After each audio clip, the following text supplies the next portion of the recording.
சமூக மீடியா சொந்தங்களுக்கு வணக்கம். இன்றைய நாளிலும் மற்றொரு உலக செய்திகளின் ஒரே பார்வையோடு இணைந்திருக்கின்றோம். அந்த வகையிலே சூடானில் தொடர்ச்சியான ட்ரோன் தாக்குதல்கள், பாலர் பாடசாலை மருத்துவமனை சேதம், பெண்கள் வேலை செய்வதற்கான தடையை நீக்கி தலிபான்களை வலியுறுத்திய ஐநா, ஹமாஸ் நிராயுத பாணியாகும் வரை ட்ரம்பின் காசா திட்டத்தின் 2ஆம் கட்டத்தை இஸ்ரேல் ஏற்காது, ட்ரம்பின் அமைதி முயற்சிகள் ஆபத்தில், கம்போடியா மீது தாய்லாந்து வான் தாக்குதல், பதற்றத்தை தவிர்க்க ஆயுதங்களை உறைய வைக்க அல்லது சேமிக்க தயார் ஹமாஸ், இண்டிகோ குழப்பம், இந்தியாவின் மிக மோசமான விமான நெருக்கடி, ஹைதராபாத் விமான நிலையம் வெடிகுண்டு மிரட்டல்.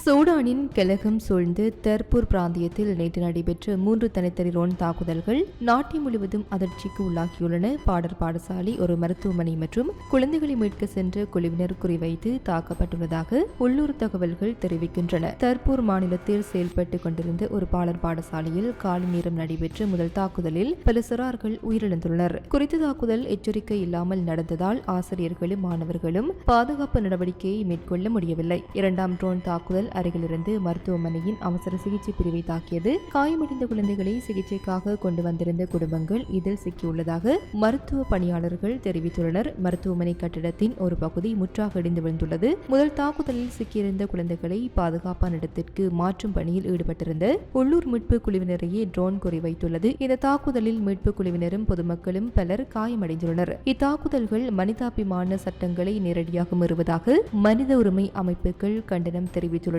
குழந்தைகள், மருத்துவமனைகள் போன்ற பாதுகாக்கப்பட்ட இடங்களை குறிவைத்து தாக்குவது போர்க்குற்றமாக கருதப்படுவதாகவும் அவர்கள் வலியுறுத்துகின்றனர். ட்ரோன் தாக்குதல்களின் தொடர்ச்சி காரணமாக உள்ளூர் மக்கள் வெளியே செல்ல அஞ்சும் சூழல் நிலவுகின்றது. ஆப்கானிஸ்தானில் பெண்கள் பணிபுரிவதை தலிபான் தொடர்ந்து தடை செய்து வரும் நிலையில் அந்த தடையை உடனடியாக நீக்குமாறு ஐக்கிய நாடுகள் சபை வலியுறுத்தியுள்ளது. பெண்களை அலுவலகங்களில் பணியாற்ற தடுப்பது நாட்டின் முக்கியமான மனிதாபிமான பணிகளை நேரடி ஆபத்தில் ஆழ்த்துவதாகவும் சர்வதேச மனித உரிமை கொள்கைகளை கடுமையாக மீறுவதாகவும் ஐநா எச்சரித்துள்ளது. ஐநா அறிக்கையின்படி பெண்கள் இல்லாமல் மருத்துவம், கல்வி, நலத்திட்டங்கள் உள்ளிட்ட பல துறைகளில் செயல்பாடுகள் பெருமளவில் தடைப்படுகின்றன. அத்துடன் பெண்களுக்கான சுகாதார சேவைகளில் ஆபத்தான நிலை உருவாகி வருவதாகவும் பல சர்வதேச அமைப்புகள் தங்களின் பணி தொடர முடியாமல் இருப்பதாகவும் குறிப்பிடப்பட்டுள்ளது. அத்துடன் பெண்களின் கல்வி, வேலை, சுதந்திரம் ஆகிய அடிப்படை உரிமைகளை குறைக்கும் இந்த தடைகள் உலகளாவிய மனித உரிமை விதிமுறைகளுக்கு முரணானவை என ஐநா தெரிவித்துள்ளது. தலிபான்கள் எடுத்த முடிவு ஆப்கானிஸ்தானின் சமூக பொருளாதார அமைப்பை சீர்குலைக்கக்கூடியது எனவும் எச்சரிக்கப்பட்டுள்ளது. பல நாடுகள் மற்றும் சர்வதேச அமைப்புகள் தலிபான்கள் பெண்களை மீண்டும் பணியில் ஈடுபட அனுமதிக்க வேண்டும் என்று வலியுறுத்தி வருகின்றன. ஆனால் தலிபான்கள் இதுவரை எந்த தளர்வையும் காட்டவில்லை.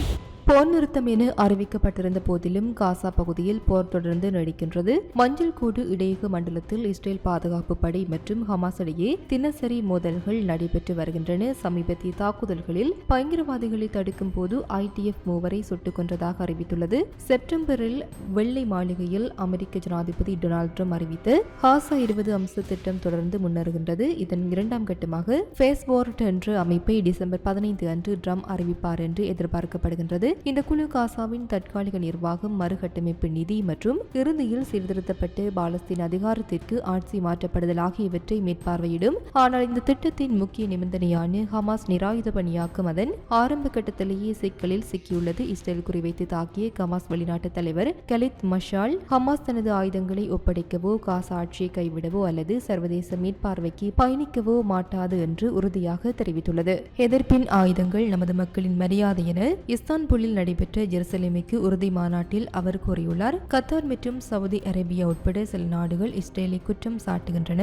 மேலும் துருக்கியின் வெளியுறவு அமைச்சர் ஹக்கான் பிடான் காசா நிர்வாக அமைப்பு உருவான பின் மட்டுமே ஹமாஸ் நிராயுத பணியாக்கம் நடக்கும் என்ற கருத்தை முன்வைத்துள்ளார். இது ரம் திட்டத்தின் அடிப்படை கருத்துடன் முரண்படுகின்றது. ஹமாஸ் இன்னும் காசாவில் தனது கட்டுப்பாட்டை வலுப்படுத்தி வருவது, மேலும் இஸ்ரேலிய போலீஸ் அதிகாரி ட்ரன் இக்லியின் உடலை திரும்ப வழங்க மறுப்பதும் இஸ்ரேலின் பாதுகாப்பு கவலைகளை அதிகரிக்கின்றது. நெதன்யாகு தனது முக்கிய கூட்டாளியான வாஷிங்டனையே எதிர்த்து பேச வேண்டிய சூழல் வந்தாலும் நாட்டின் பாதுகாப்பை முன்னிலைப்படுத்த வேண்டும்.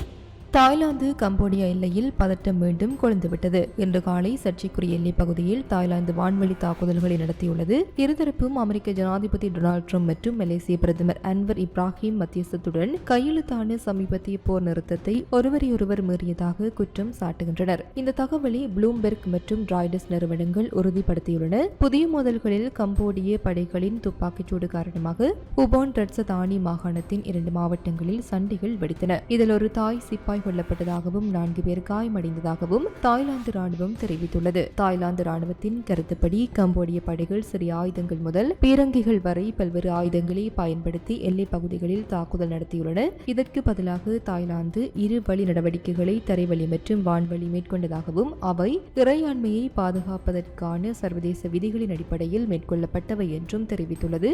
இதற்கிடையில் கம்போடியாவின் பாதுகாப்பு அமைச்சகம் வெளியிட்ட அறிக்கையில் தாய்லாந்தே முதலில் தாக்குதல் நடத்தியதாக கூறியுள்ளது. 2 எல்லைப் பகுதிகளில் தாய் படைகள் காலை தாக்குதலை மேற்கொண்டதாகவும் தாங்கள் எந்த பதிலடி நடவடிக்கையும் செய்யவில்லை என்றும் கம்போடியா தெரிவித்துள்ளது. இதற்கிடையில் நவம்பர் நடுப்பகுதியில் தாய்லாந்து மற்றும் கம்போடிய தலைவர்களுடன் பேசியதாகவும் எல்லாம் சரியாகிவிடும் என்று உறுதியளித்ததாகவும் அமெரிக்க அதிபர் ட்ரம்ப் கூறியிருந்தார். ஆனால் தற்போதைய மோதல்கள் அவரது அமைதி முயற்சிகளை கடுமையாக அச்சுறுத்தும் வகையில் வளர்ந்து வருவதாக கருதப்படுகின்றது.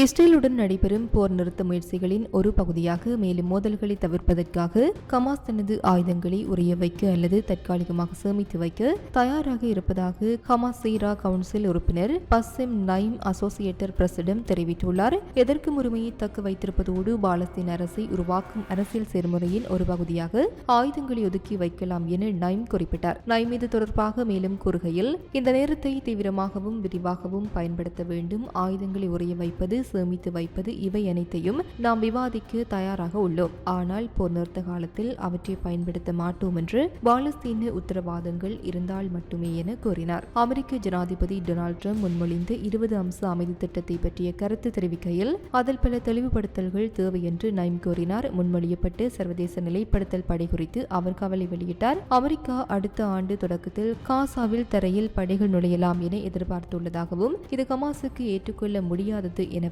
அவர் தெரிவித்தார். எல்லைகளில் கண்காணிக்கவும் ஒப்பந்த மீறல்களை அறிக்கை செய்யவும் ஐநா படையை வரவேற்கின்றோம். ஆனால் பாலஸ்தீன எல்லைக்குள் நுழைந்து செயல்படுவதை ஏற்க முடியாது என அவர் தெளிவுபடுத்தினார். காசாவின் சிவில் நிர்வாகத்தை நிர்வகிக்க ஒரு தொழில்நுட்ப குழுவை உருவாக்குவதற்கான பேச்சுவார்த்தை முன்னேறி வருவதாகவும் காசாவைச் சேர்ந்த அமைச்சர் மஜித் அபு ரமலான் அதற்கு தலைமை தாங்குவார் என்றும் அவர் குறிப்பிட்டார். அக்டோபர் 7 தாக்குதலுக்கு பிறகு பாலஸ்தீனர்கள் பெரும் விலையை செலுத்தினர் என்பதை நைம் ஒப்புக்கொண்டாலும் தாக்குதல் குறித்து வருத்தப்படவில்லை என்று அவர் கூறியமை குறிப்பிடத்தக்கது.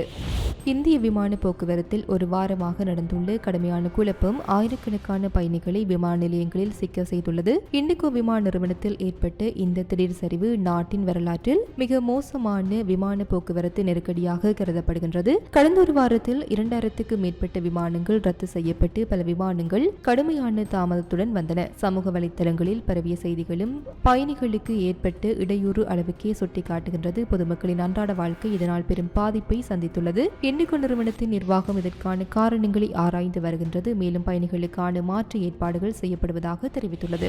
ஹைதராபாத் ராஜீவ் காந்தி சர்வதேச விமான நிலையத்தில் மீண்டும் வெடிகுண்டு மிரட்டல்கள் ஏற்பட்டுள்ளன. கடந்த வாரம் பல விமானங்களுக்கு வந்த மின்னஞ்சல் அச்சுறுத்தல்கள் விமான நிலையத்தில் உயர் எச்சரிக்கை நிலையில் பாதுகாப்பு நடவடிக்கைகளை ஏற்படுத்தியுள்ளது. டிசம்பர் 7 அன்று மாலையில் கேரளா, பிராங்க்பர்ட் மற்றும் லண்டன் ஹீத்ரோ ஆகிய இடங்களில் இருந்து வருகை தரும் 3 சர்வதேச விமானங்களுக்கு மிரட்டல்கள் அனுப்பப்பட்டன. இருப்பினும் விமானங்கள் பாதுகாப்பாக தரையிறங்கின.